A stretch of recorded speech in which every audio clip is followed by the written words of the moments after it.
Chapitre 6. Actes des Apôtres, chapitre 6, et nous allons lire à partir du verset 7.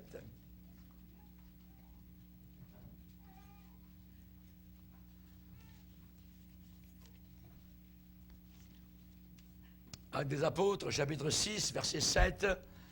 La parole de Dieu se répandait de plus en plus. Alléluia, c'est merveilleux. La parole de Dieu se répandait de plus en plus. Le nombre des disciples augmentait beaucoup à Jérusalem. Et une grande foule de sacrificateurs, imaginez des Lévites, obéissait à la foi. Étienne, plein de grâce et de puissance, faisait des prodiges et de grands miracles parmi le peuple. Quelques membres de la synagogue, dites des affranchis, des libérés, de celle des Cyrénéens et de celle des Alexandrins, avec des Juifs de Cilicie et d'Asie, se mirent à discuter avec lui. Mais il ne pouvait résister à sa sagesse et à l'esprit par lequel il parlait. Alors, ils subornèrent des hommes qui dirent « Nous l'avons entendu proférer des paroles blasphématoires contre Moïse, contre Dieu. » Ils émurent le peuple, les anciens et les scribes, et se jetant sur lui, ils le saisirent et l'emmenèrent au Sanhédrin.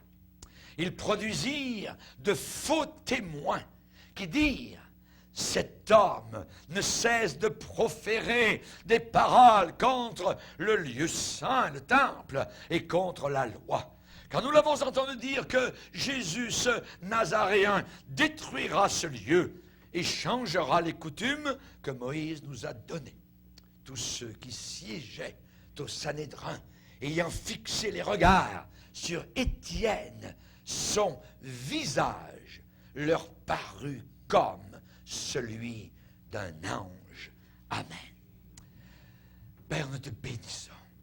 Nous sommes devant toi, comme Moïse l'était devant le buisson ardent.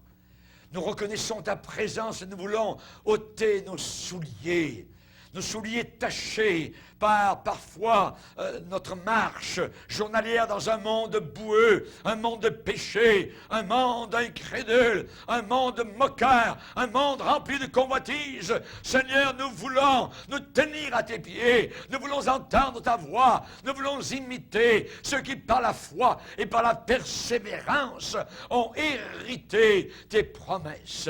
Veuille bénir ceux et celles qui entendent ce message, qu'ils soient dans le Pacifique, qu'ils soient en Amérique, en Europe, qu'ils soient en Afrique ou en Asie. Seigneur, bénis-les en abondance au nom puissant de Christ Jésus pour ta seule et unique gloire. Amen. Et tout le peuple dit Amen. Amen. Amen. Gloire à Dieu. Vous vous asseoir, frères et sœurs. Alléluia.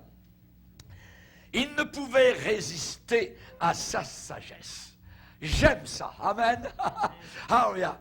Quelqu'un qui est rempli de cet esprit et devant qui les païens n'arrivent pas à résister. Amen. Voilà quelqu'un qui est incontournable. Amen.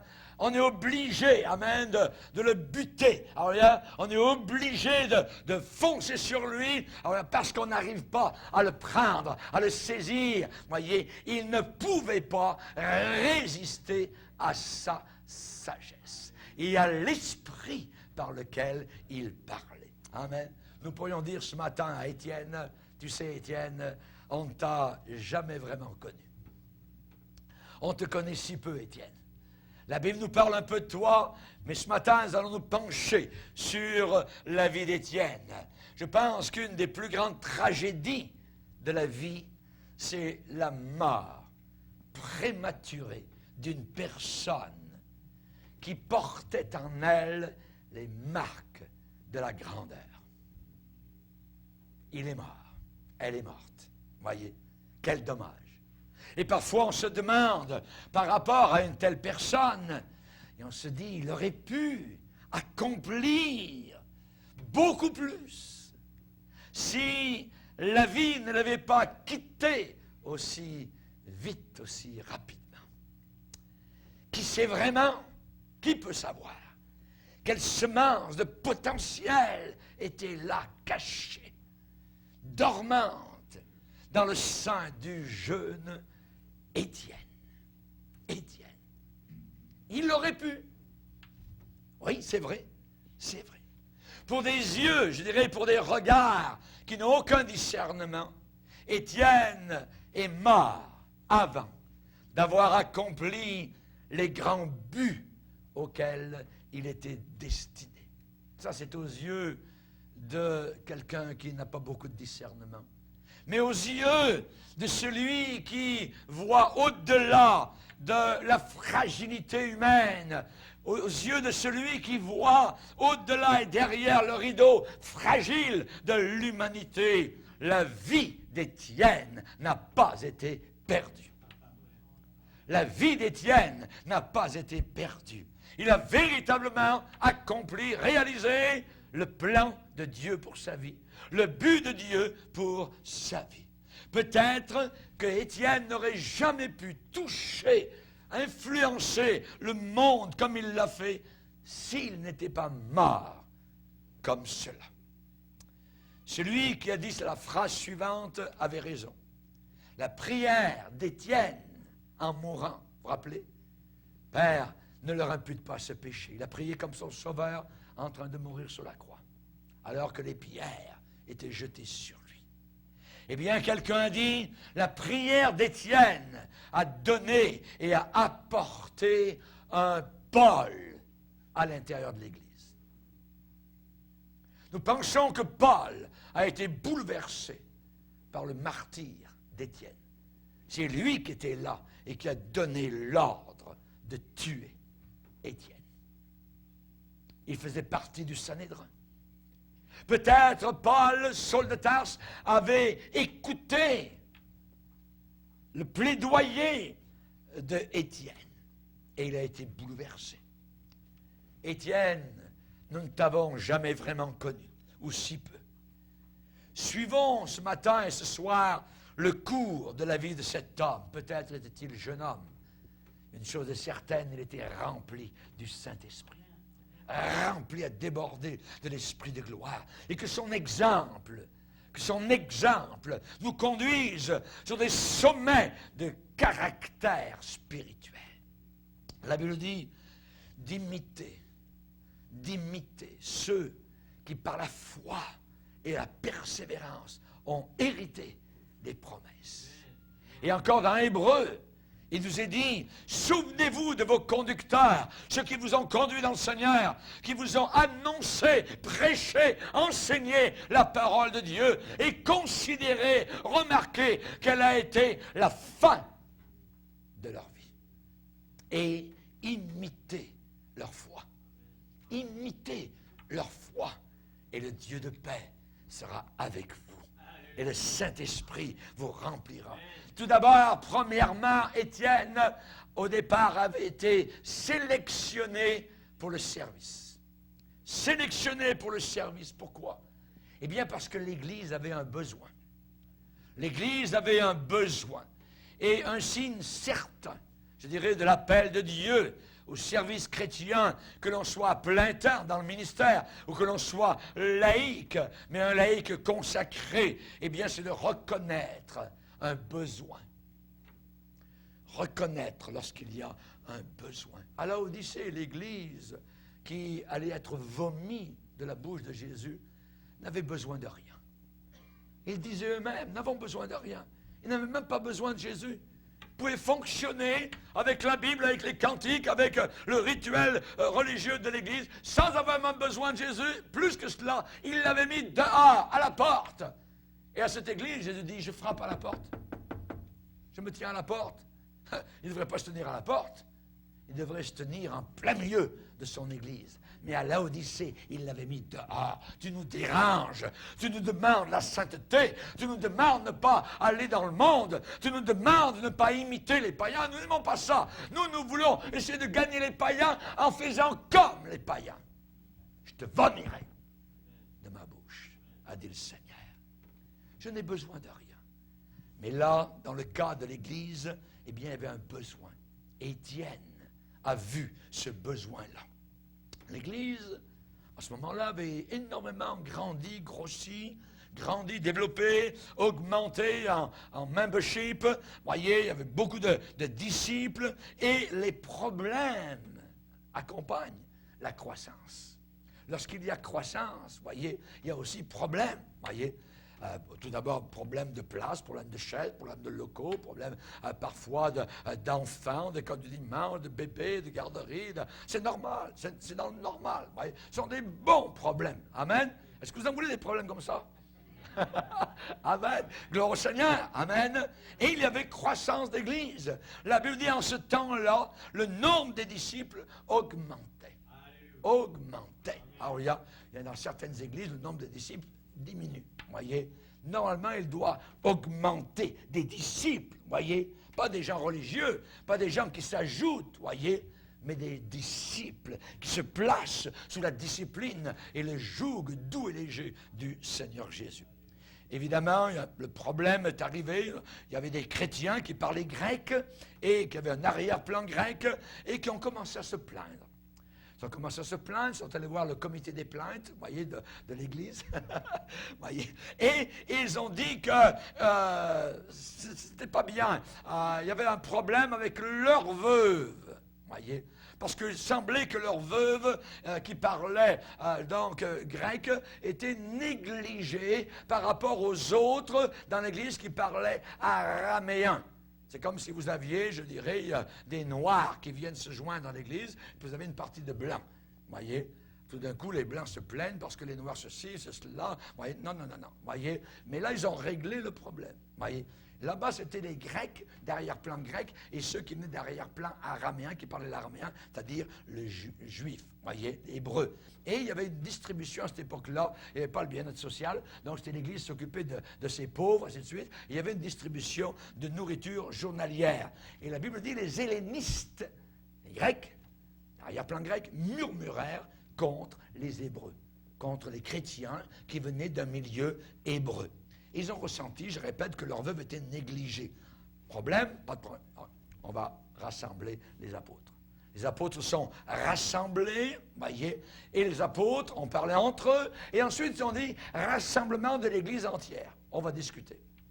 Ils ont rassemblé toute l'Église. Il est dit les 12 convoquèrent la multitude des disciples. Grande assemblée générale. Oui. Et les apôtres ont fait cette suggestion. Ils ont dit, il n'est pas convenable que nous, apôtres, nous laissions la parole de Dieu pour des tâches administratives de l'Église, pour la distribution donc de nourriture, pour servir aux tables, voyez. Alors choisissez parmi vous 7 hommes, de qui, avec des conditions, ça prend des hommes particuliers, des hommes de qui l'on rende un bon témoignage.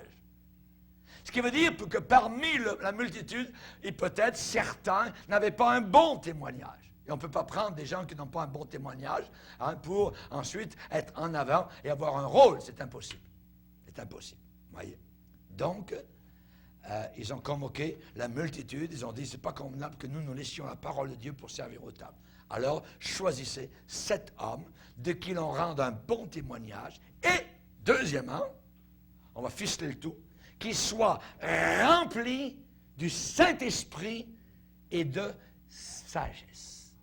Et dans les tâches administratives, les tâches de distribution, voyez, il y avait besoin d'avoir des hommes sages, des hommes remplis du Saint-Esprit. C'est très important, pour superviser cette grande opération. Et les apôtres ont dit, ainsi nous serons libres pour la prière et le ministère de la parole. Parce que ça prend beaucoup de temps. Une prédication, comme ce matin, ça prend environ 5 heures à préparer ça. Juste ça, voyez. On la donne en demi-heure, 3/4 d'heure. Mais derrière cela, sans parler de la prière, Sans parler du temps de prière, voyez, où il faut chercher Dieu. Nous, non seulement il faut creuser le sol pour aller chercher, je dirais, le pain, le blé pour le peuple, mais aussi arroser de prière ce qui va être donné à ce peuple qui s'est déplacé de loin, voyez, et qui a besoin de sa nourriture et d'être résisté contre le diable. Et on veut respecter ces gens-là qui aiment le Seigneur. Donc, cette proposition a été, je dirais, accueillie favorablement et l'Église a sélectionné Étienne, a sélectionné Philippe et 5 autres hommes remplis de sagesse et remplis du Saint-Esprit. Ils ont dû choisir avec sagesse, eux aussi. Voyez, pourquoi? Parce qu'après ce choix, après que la distribution ait été confiée à ces gens-là, il est dit que la parole de Dieu se répandait de plus en plus. Ce qui veut dire que les apôtres étaient libres d'accomplir le ministère auquel ils avaient été appelés. La parole se répandait de plus en plus, chapitre 6, verset 7, et le nombre des disciples augmentait beaucoup à Jérusalem, et une grande foule de sacrificateurs obéissait à la foi. Imaginez que vous ayez 100 prêtres catholiques qui viennent au salut. C'est à peu près ça qui est arrivé.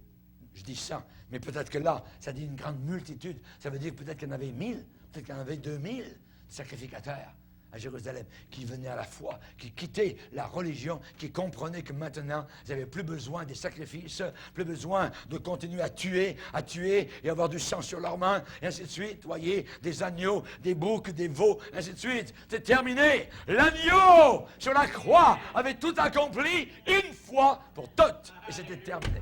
Alléluia! Que Dieu soit glorifié.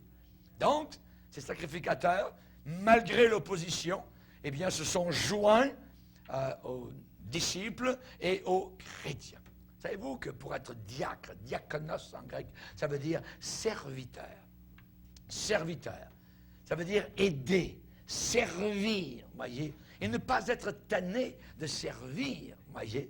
Hein? Et il dit que ceux qui remplissent, les diacres, qui remplissent convenablement leur service, leur ministère, 2 choses leur arrivent. 1, ils s'acquièrent un rang honorable. Et deuxièmement, une grande assurance dans la foi. C'est exactement ce qui est arrivé à Étienne. Étienne avait acquis un rang honorable et il avait maintenant une grande assurance dans la foi parce qu'il aidait à servir aux tables. Juste servir aux tables, voyez, est quelque chose d'important. Et il faut être rempli du Saint-Esprit pour servir aux tables. Travailler dans la cuisine, il faut être rempli du Saint-Esprit. Travailler pour les DVD, il faut être rempli du Saint-Esprit. Amen. Travailler pour le comptage de l'argent, il faut être rempli du Saint-Esprit. Et ainsi de suite. Toutes les tâches pour balayer dans l'église. Amen. Et nettoyer les toilettes, il faut être rempli du Saint-Esprit. Toutes les tâches qui appartiennent à l'Église. Pourquoi? Parce que le diable est toujours là, il va rôder. Amen. Ils ne sont pas comme dans le monde. Le diable va essayer de mettre la chicane entre tel frère ou telle sœur. Il va essayer pour que vraiment ça ne marche pas. Et nous résistons à cela par le Saint-Esprit qui nous habite. Amen. Que Dieu soit béni. Étienne sélectionné. Étienne a été sélectionné, choisi pour le service. Pourquoi? Aussi parce que Dieu avait cet homme entre ses mains. Quand Dieu a un homme, une personne entre ses mains, il peut l'utiliser comme il le veut. Et Étienne entra dans cette longue lignée d'hommes et de femmes qui se sont rendus disponibles pour le service de Dieu. Jérémie a dit, « Et moi pour t'obéir, Seigneur, je n'ai pas refusé d'être pasteur. » Aujourd'hui, si vous voulez un endroit des plus dangereux au monde, soyez pasteur. Si vous n'êtes pas sur vos gardes, voyez, ça va être fait en peu de temps. Aujourd'hui, vous êtes pasteur, c'est facile. Le lundi, vous envoyez une lettre à un bureau quelque part au Canada, aux États-Unis, et le vendredi, vous recevez vos cartes de pasteur. Ils ne vous ont jamais vu, jamais connu.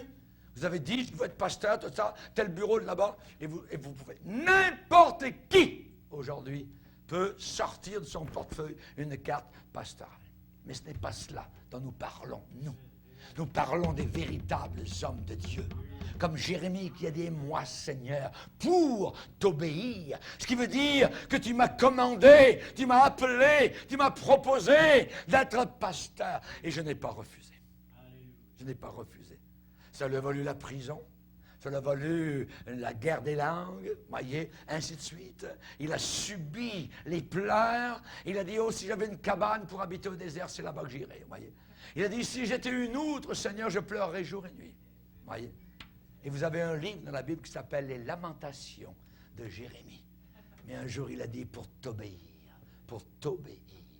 On nous parle dans la Bible de l'obéissance de la foi. Dieu donne son Saint-Esprit à ceux et celles qui lui obéissent. Amen. C'est là où le rubber, où le caoutchouc touche l'asphalte.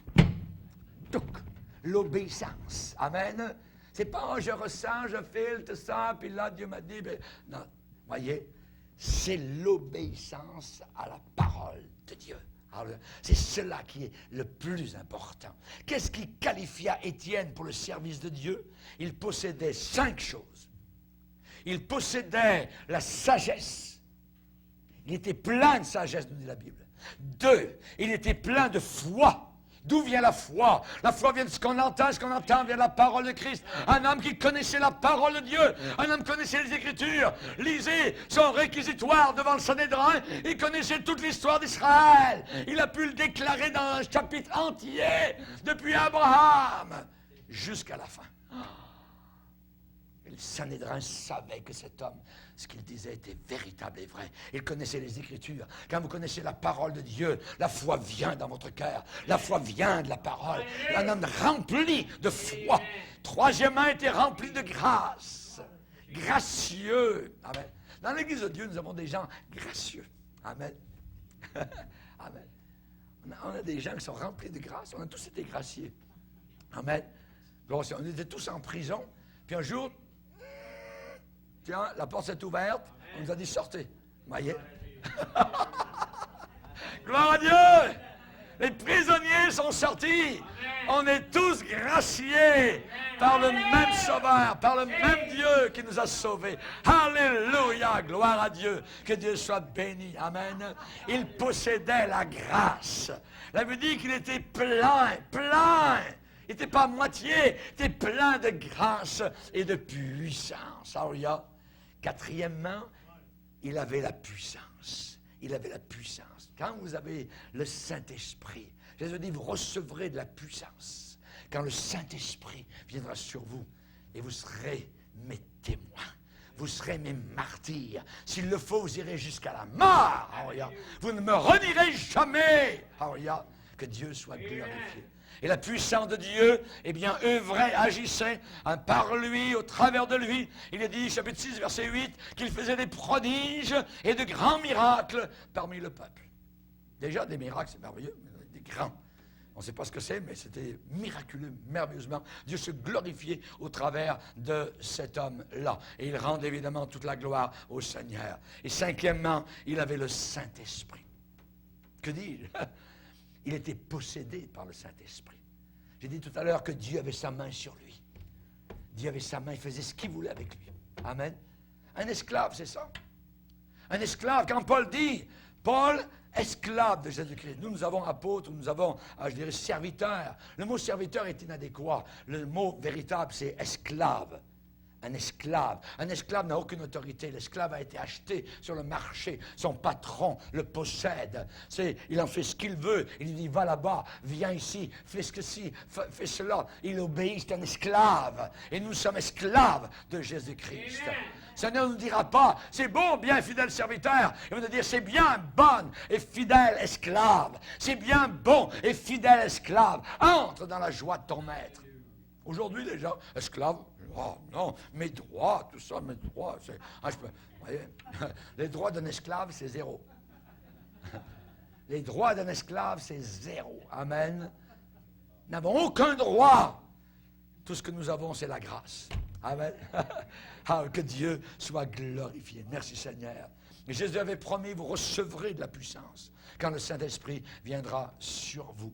Et quand toutes ces qualités de caractère sont ensemble dans un seul homme, la sagesse, la foi, la grâce, la puissance, le Saint-Esprit, alors évidemment, un tel homme est éligible, voyez, pour un service efficace. Amen. Gloire à Dieu. Et Étienne a prouvé la promesse du Seigneur. Vous recevrez de la puissance quand le Saint-Esprit sera sur vous. Premièrement, ils l'ont élu comme diacre pour servir aux tables, voyez. Ils l'ont élu, voyez, un homme plein de foi et du Saint-Esprit. Et deux fois, Luc, qui a écrit les Actes des Apôtres, décrit Étienne comme un homme rempli du Saint-Esprit. La première fois, c'est Acte 6, verset 5. Ils élurent Étienne, homme plein de foi et du Saint-Esprit. Et deuxièmement, au chapitre 7, verset 55, mais Étienne, rempli du Saint-Esprit, fixant les regards vers le ciel, vit la gloire de Dieu et Jésus debout à la droite de Dieu. Et il a dit, je vois les cieux ouverts et Jésus debout à la droite de la majesté divine. Alléluia. Merci Seigneur. Amen. Étant rempli du Saint-Esprit, a débordé.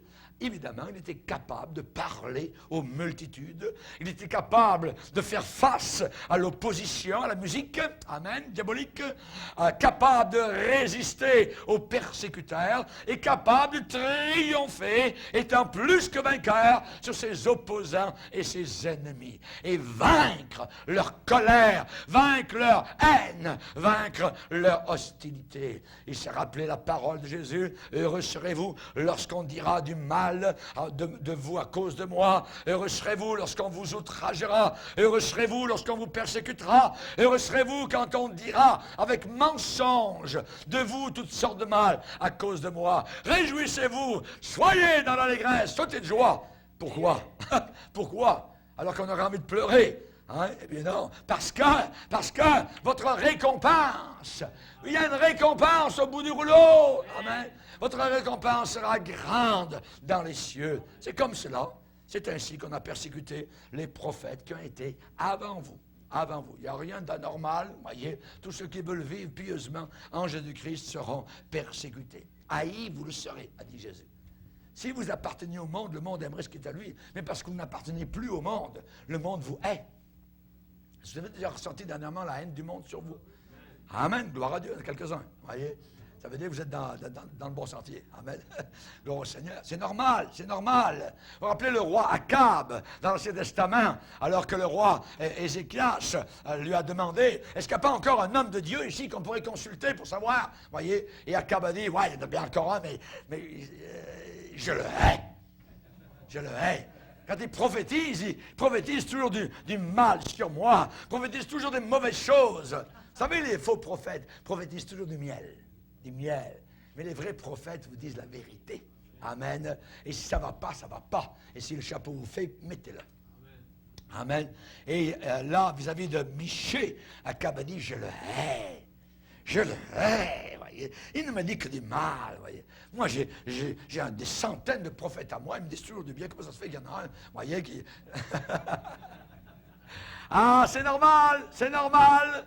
Si on veut servir le Seigneur, c'est comme cela. Rappelez-vous Joseph. Joseph, avec sa belle robe multicolore que le Père lui avait donnée, était haï par ses frères. Il grinçait les dents, voyez. Et quand vous avez l'onction, quand vous avez la robe de Christ sur vous, quand vous avez la robe de justice, multicolore, multifacette, c'est merveilleux. Être rempli de Dieu, rempli d'Esprit. Les fils de Caïn commencent à gronder contre vous. Les gens de la religion, ils ne sont pas contents. Pas grave, pas grave. Rappelez-vous Saül avec David.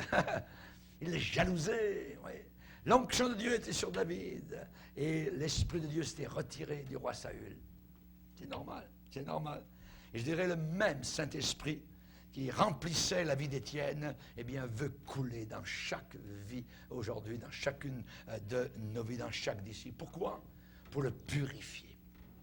Pour le laver, pour le purifier, pour le consoler, pour l'encourager. Jésus a dit, je ne vous laisserai pas orphelin. Je viendrai, j'enverrai mon vicaire, je vous enverrai le Saint-Esprit. Amen. Vicarius, qui veut dire mon remplaçant. Celui qui va me remplacer. Moi, je monte au ciel, mais mon vicaire sera là. le Saint-Esprit. Merveilleux vicaire. Amen. Gloire au Seigneur. Il est toujours à la maison. Alléluia, gloire au Seigneur. Sa maison, c'est nous.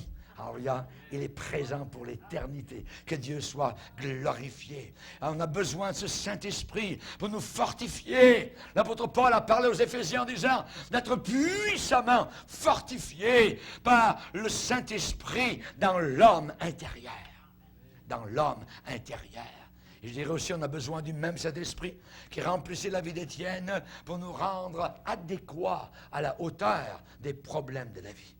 Les problèmes vont monter. La marée de problèmes est en train de monter de plus en plus. Mais le Saint-Esprit nous montera au-dessus de la marée, comme l'arche de Noé flottait au-dessus. Plus les eaux montaient, plus l'arche de Noé montait. Amen. Et la puissance de Dieu va augmenter de plus en plus sur les vrais enfants de Dieu à la fin des temps. Alléluia. Merci Seigneur. Rappelez-vous, 2 hommes, durant la grande tribulation, vont faire la nique au monde entier et à l'Antichrist. Les 2 témoins se tiennent devant l'Éternel des armées. Ils seront tués. Un esprit de vie va entrer en eux. Ils vont monter devant les caméras de CNN, tout ça, sous les yeux du monde entier. Alors qu'ils n'avaient été même pas enterrés. Le monde était tellement content. Ils se sont envoyés des cadeaux, voyez, comme à Noël, tout ça. Les 2 prophètes sont morts. Alléluia. Voyez, tout le monde est content et heureux, tout ça. Et ils se moquent de Dieu, et ils blasphèment, ainsi de suite. Et l'Antichrist sera heureux. Et alors que leurs cadavres sont à Jérusalem et qu'on ne veut même pas les enterrer, 3 jours après, un esprit de vie entre en eux. Ils se tiennent sur leurs pieds et les caméras les voient. Alléluia. Le monde entier les voit. Et non seulement ils sont sur leurs pieds, mais soudain leurs pieds décollent de la terre. Ils montent au ciel. Sous leurs yeux. Relisez votre Bible. Relisez votre Bible. Apocalypse chapitre 11. Que Dieu soit glorifié. Amen. Qui est suffisant pour ces choses? Notre capacité ne vient pas de nous. Notre capacité ne vient pas de nous. Notre capacité vient de Dieu, de celui qui nous a appelés. Finalement, Étienne a animé l'enfer.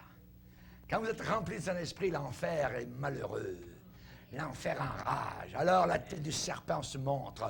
Et voilà que Étienne a été saisi par ses ennemis. Voilà un juif d'origine grecque, Étienne, qui prêche que Jésus-Christ est le Messie. Alors évidemment, il n'a aucun ami en Israël. Il n'a aucun ami parmi la juiverie internationale, voyez, et spécialement parmi la synagogue dite des affranchis, des libérés. Étienne a soulevé leur opposition. Et certains se sont mis à discuter avec lui. Dieu, tout ça, puis la Bible, puis ainsi de suite, puis la loi, puis ainsi de suite. Voyez, mis à discuter les vindicatifs. Voyez. Dissension, désaccord, dissentiments. Cette synagogue était composée d'anciens esclaves, voyez, des Juifs qui avaient été faits prisonniers par les Romains, ensuite avaient été libérés. Dites des affranchis, des libérés, une sorte de synagogue. Voyez.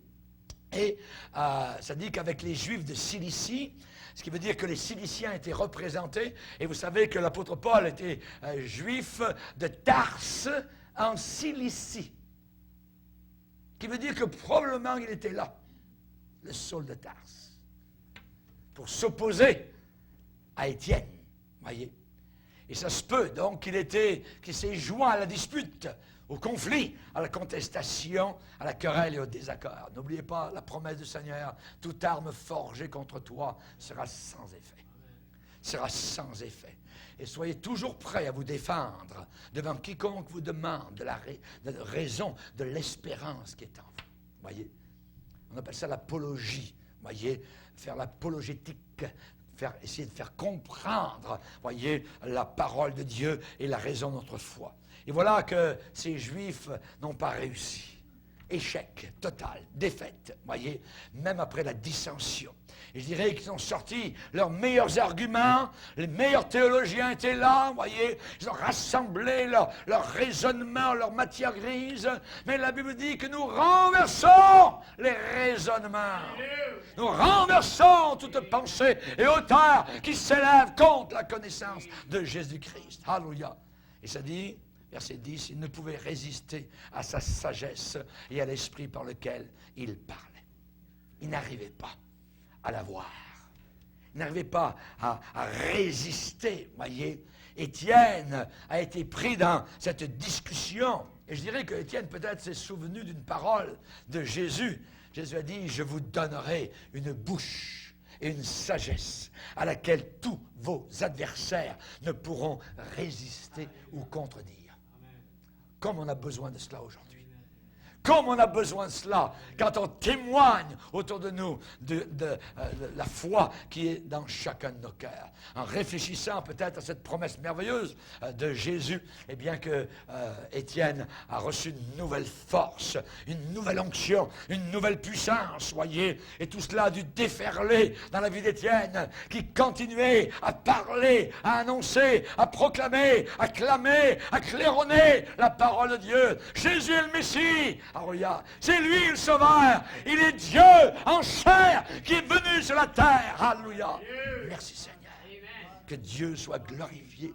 Et si l'onction du Saint-Esprit n'est pas présente, voyez, l'orateur ou le pasteur le plus capable, le plus articulé, n'arrivera pas à persuader personne.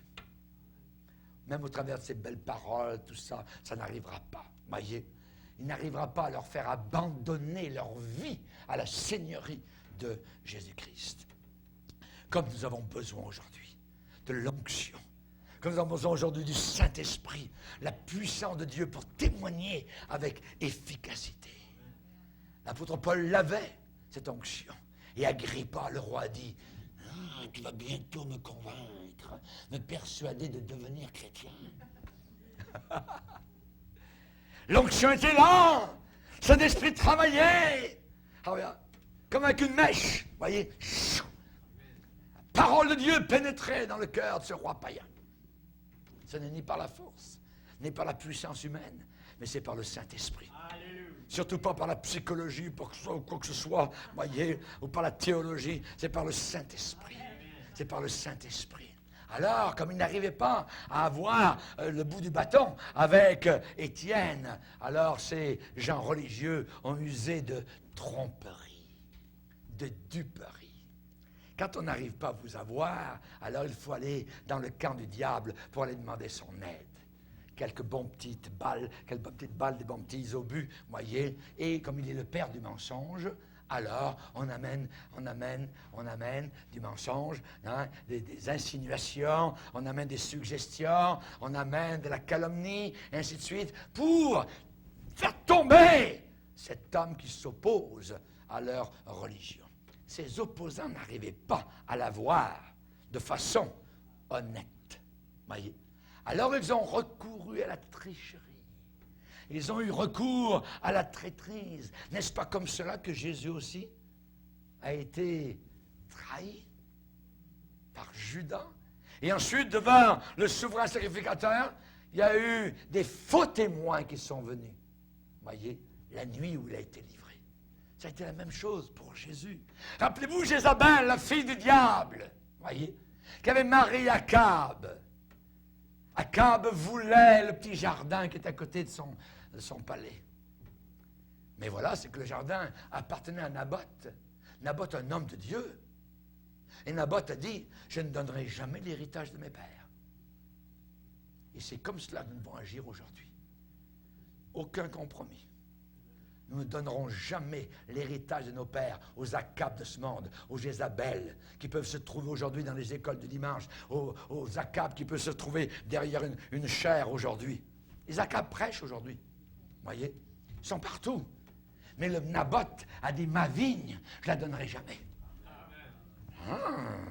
Jézabel, elle a fait écrire des lettres.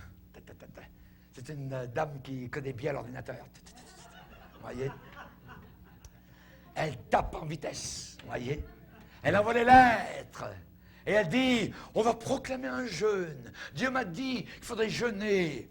Mais il y a un homme qui est vraiment contre Dieu, tout ça, s'appelle Naboth. Et il a maudit Dieu. Voyez. Vous relirez votre Bible, Jézabel. Elle a fait écrire des lettres. Et ensuite, ils ont amené Naboth. Et ensuite, ils ont tué Naboth. Naboth. Chers amis, c'est comme cela que ça marche dans le monde religieux. Et pour Étienne, il est dit, alors, ils subornèrent, ça veut dire qu'ils payèrent. Avec l'argent, on arrive à pas mal de choses. Ils payèrent des hommes qui dirent, nous l'avons entendu, Étienne, et il a proféré des paroles blasphématoires contre Moïse et contre Dieu. Les faux témoins. Les faux témoins. Rappelez-vous le 9e commandement dans Exode 20 qui a été donné sur la montagne du Sinaï, alors que le feu de Dieu était là, alors que Dieu parlait et gravait les 10 commandements. Tu ne porteras pas de faux témoignages. Mais les gens religieux, on s'en foutent. Religieux. C'était les mêmes qui allaient au temple. Oh Dieu, nous t'aimons, te bénissons, t'adorons. Faux témoins. Voyez. Hey, ce gars-là, il n'arrête pas de parler contre le Saint-Lieu. Il n'arrête pas de parler contre le temple. Il n'arrête pas de parler contre notre dénomination. Il n'arrête pas de parler contre la loi. On l'a entendu dire que ce Jésus de Nazareth détruira ce lieu. Ce Jésus va détruire le temple. Il va changer les coutumes que Moïse nous a données. Oh là là, imaginez. Ces soi-disant témoins ont présenté 2 accusations qui ont soulevé très très vite des émotions fortes parmi le peuple, les anciens et les scribes. Voyez, c'est-à-dire qu'ils émurent, créent des émotions. Parmi le peuple, les anciens, les dirigeants, ils ont proclamé ces faux témoins qu'Étienne avait menacé, mis en péril 2 de leurs plus grandes institutions nationales, les plus importantes. 1, le temple, 2, la loi.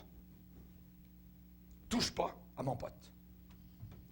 Touche pas au temple, touche pas à la loi. Voyez. Et ce Étienne, il touche au temple, et il touche à la loi de Moïse. Oh, imaginez.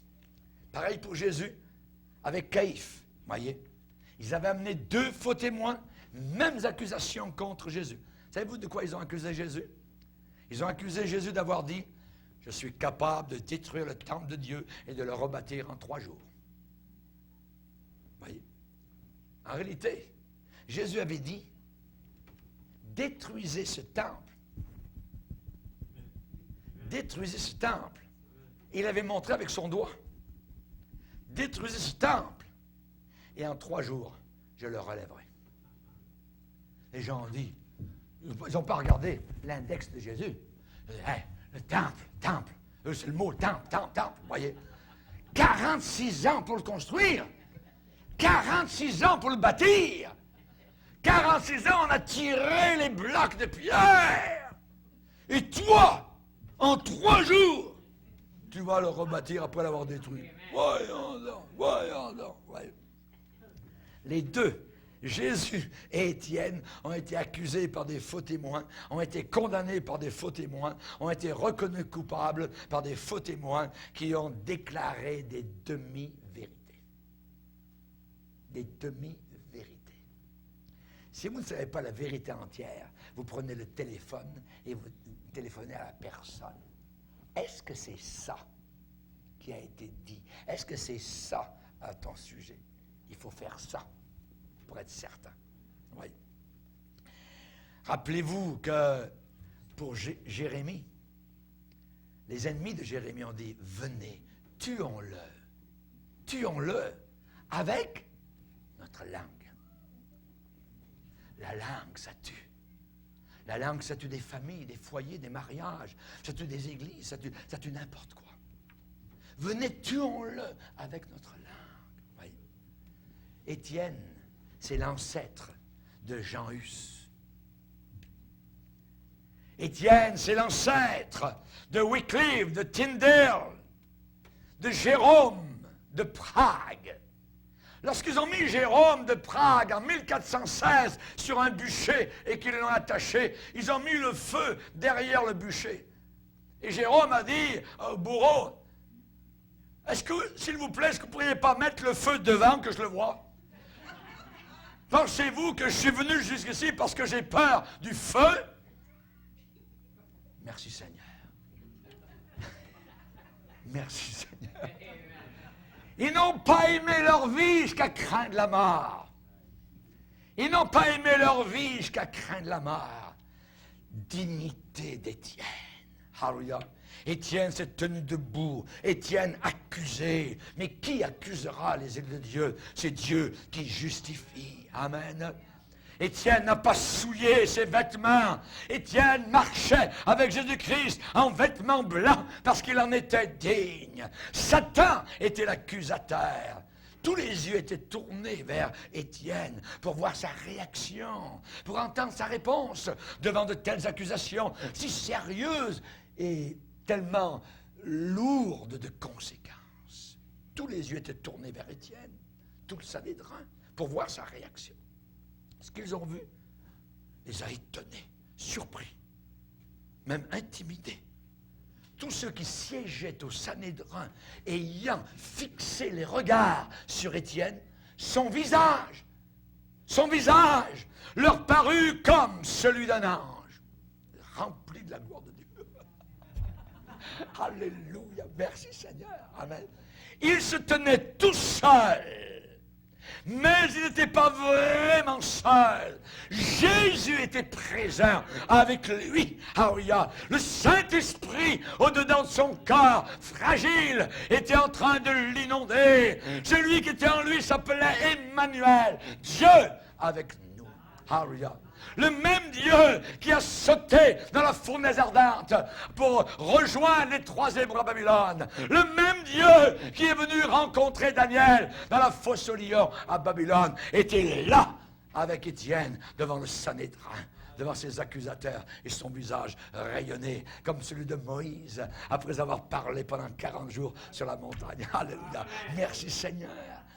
Amen. Son aspect, sa physionomie a dû ressembler à celle de son ancêtre Moïse. Il est dit que Moïse, en redescendant la montagne, ne savait pas que la peau de son visage rayonnait parce qu'il avait parlé avec l'Éternel. Il n'a pas parlé 5 minutes, 40 jours en communion constante avec le Seigneur. Quand il redescend, il ne sait pas lui. Amen.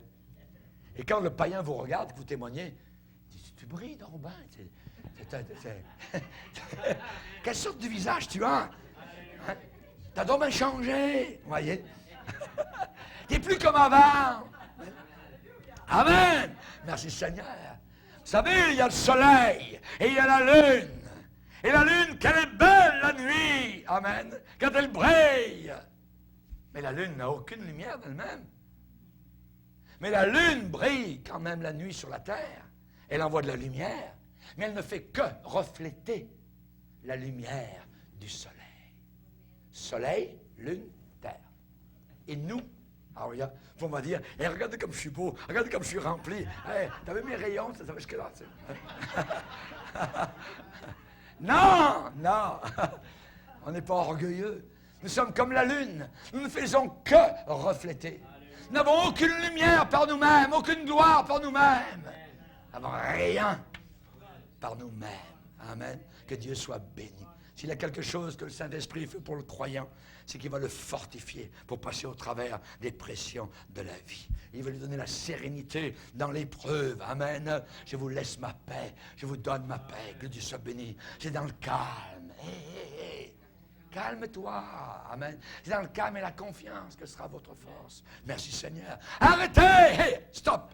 Sachez que je suis Dieu. Ne vous inquiétez de rien, mais en toute chose, faites connaître vos besoins à Dieu pour des prières, des supplications et des actions de grâce. Et résultat, la paix de Dieu qui surpasse votre intelligence gardera votre cœur et vos pensées dans le Seigneur. Amen. Levons-nous ensemble devant le Seigneur. Alléluia. Suite du message ce soir. Alléluia. Seigneur, nous voulons te bénir. Nous sommes devant toi, dans ta présence. Ta parole nous nourrit, Seigneur. Ta parole nous fortifie. Ta parole nous rend sages. Nous te demandons que cette sagesse qui n'est pas de ce monde puisse être notre partage. Béni sois-tu, Seigneur. Oh, gloire à toi. Nous te demandons ce matin de fortifier tous tes enfants, toutes tes filles, tous tes fils, Seigneur. Que nous puissions, Seigneur, continuer à revêtir les armes de la lumière. Que nous puissions, Seigneur, rejeter ce qui te déplaît et continuer à marcher dans ce chemin qui était si agréable, étroit, en communion avec toi. Seigneur, encourage, guéris, bénis, Seigneur, et fortifie chacune de tes brebis. Dans le nom puissant du Sauveur. Amen. Et tout le peuple dit Amen. Amen. Bon, Seigneur.